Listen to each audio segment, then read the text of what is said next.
Polaris by H.P. Lovecraft. Narrated by Brian Godwin. Into the north window of my chamber glows the pole star with uncanny light. All through the long hellish hours of blackness it shines there. And in the autumn of the year, when the winds from the north curse and whine, and the red-leaved trees of the swamp mutter things to one another, in the small hours of the morning, under the horned waning moon, I sit by the casement and watch that star. Down from the heights reels the glittering Cassiopeia as the hours wear on, while Charles's Wain lumbers up from behind the vapor-soaked swamp trees that sway in the night wind. Just before dawn, Arcturus winks ruddily from above the cemetery on the low hillock, and Coma Berenices shimmers weirdly afar off in the mysterious east. But still the pole star leers down from the same place in the black vault, winking hideously like an insane watching eye which strives to convey some strange message, yet recalls nothing save that it once had a message to convey. Sometimes, when it is cloudy, I can sleep. Well do I remember the night of the great aurora, when over the swamp played the shocking chorisations of the demon light. After the beams came clouds, and then I slept. And it was under a horned waning moon that I saw the city for the first time. Still and somnolent did it lie, on a strange plateau, in a hollow betwixt strange peaks. Of ghastly marble were its walls and its towers, its columns, domes, and pavements. In the marble streets were marble pillars, the upper parts of which were carven into the images of grave bearded men. The air was warm and stirred not, and overhead, scarce 10 degrees from the zenith, glowed that watching pole star. Long did I gaze on the city, but the day came not. When the red Aldebaran, which blinked low in the sky but never set, had crawled a quarter of the way around the horizon, I saw light and motion in the houses and the streets. Forms strangely robed, but at once noble and familiar, walked abroad, and under the horned waning moon men talked wisdom in a tongue which I understood, though it was unlike any language I had ever known. And when the red Aldebaran had crawled more than halfway round the horizon, there were again darkness and silence. When I awaked, I was not as I had been. Upon my memory was graven the vision of the city, and within my soul had arisen another and vaguer recollection, of whose nature I was not then certain. Thereafter, on the cloudy nights when I could sleep, I saw the city often. Sometimes under that horned waning moon, and sometimes under the hot yellow rays of a sun which did not set, but which wheeled low around the horizon, and on the clear nights the pole star leered as never before. Gradually I came to wonder what might be my place in that city, on the strange plateau betwixt strange peaks. At first content to view the scene as an all-observant, uncorporal presence, I now desired to define my relation to it, and to speak my mind amongst the grave men who conversed each day in the public squares.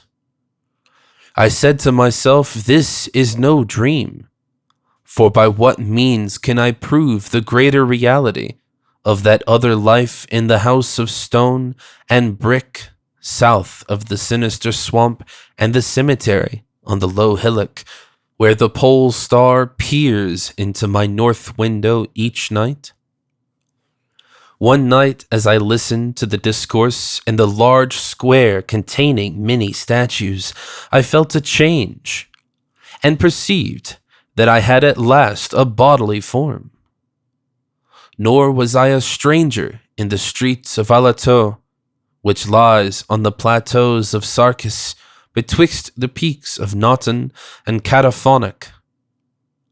It was my friend Alos who spoke, and his speech was one that pleased my soul, for it was the speech of a true man and patriot. That night had the news come of Dikos' fall, and of the advance of the Inutos, squat, hellish, yellow fiends who 5 years ago had appeared out of the unknown west to ravage the confines of our kingdom, and finally to besiege our towns. Having taken the fortified places at the foot of the mountains, their way now lay open to the plateau, unless every citizen could resist with the strength of 10 men. For the squat creatures were mighty in the arts of war, and knew not the scruples of honor which held back our tall, gray-eyed men of Lomar from ruthless conquest. Alos, my friend, was commander of all the forces on the plateau, and in him lay the last hope of our country.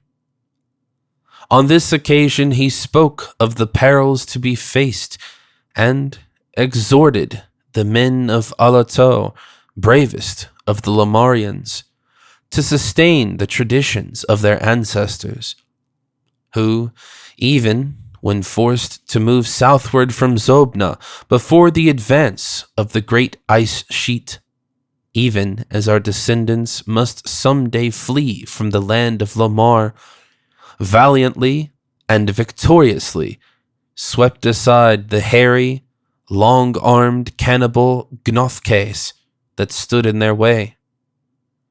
To me, Alos denied a warrior's part, for I was feeble and given to strange faintings when subjected to stress and hardships. But my eyes were the keenest in the city.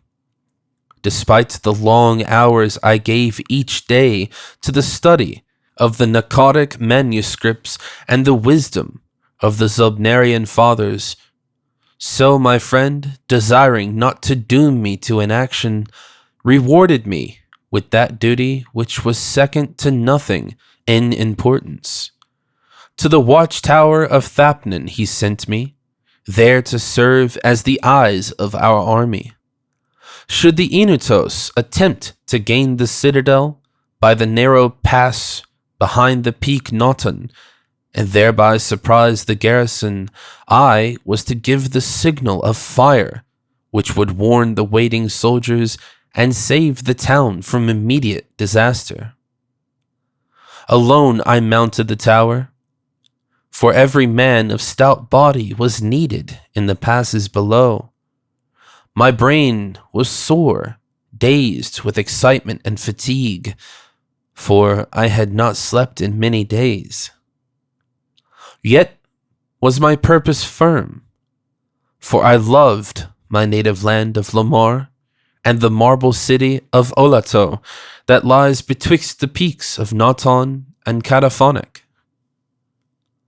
But as I stood in the tower's topmost chamber, I beheld the horned waning moon, red and sinister, quivering through the vapors that hovered over the distant valley of Banoff. And through an opening in the roof glittered the pale pole star, fluttering as if alive, and leering like a fiend and tempter. Methought its spirit whispered evil counsel, soothing me to traitorous somnolence, with a damnable rhythmical promise which it repeated over and over. Slumber, watcher, till the spheres, 26,000 years, have revolved and now return to the spot where now I burn. Other stars anon shall rise to the axis of the skies, stars that soothe and stars that bless with the sweet forgetfulness. Only when my round is o'er shall the past disturb thy door. Vanity did I struggle with my drowsiness, seeking to connect these strange words with some lore of the skies which I had learnt from the narcotic manuscripts. My head, heavy and reeling, drooped to my breast, and when I looked up it was in a dream, with the pole star grinning at me through a window from over the horrible swaying trees of a dream swamp, and I am still dreaming. In my shame and despair, I sometimes scream frantically, begging the dream creatures around me to waken me, ere the Inutos steal up the pass behind the peak Noton and take the citadel by surprise. But these creatures are demons, for they laugh at me and tell me I am not dreaming. They mock me whilst I sleep, and whilst the squat yellow foe may be creeping silently upon us. I have failed in my duty and betrayed the marble city of Olato. I have proven false to Alos, my friend and commander. But still, these shadows of my dream deride me. They say there is no land of Lamar save in my nocturnal imaginings, that in those realms where the pole star shines high and red Aldebaran crawls low around the horizon, there has been naught save ice and snow for thousands of years, and never a man save squat yellow creatures blighted by the cold, whom they call Eskimo. And as I writhe in my guilty agony, frantic to save the city whose peril every moment grows, and vainly striving to shake off this unnatural dream of a house of stone and brick, south of a sinister swamp and a cemetery on a low hillock, the pole star, evil and monstrous, leers down from the black vault, winking hideously like an insane watching eye which strives to convey some strange message, yet recalls nothing that it once had a message to convey.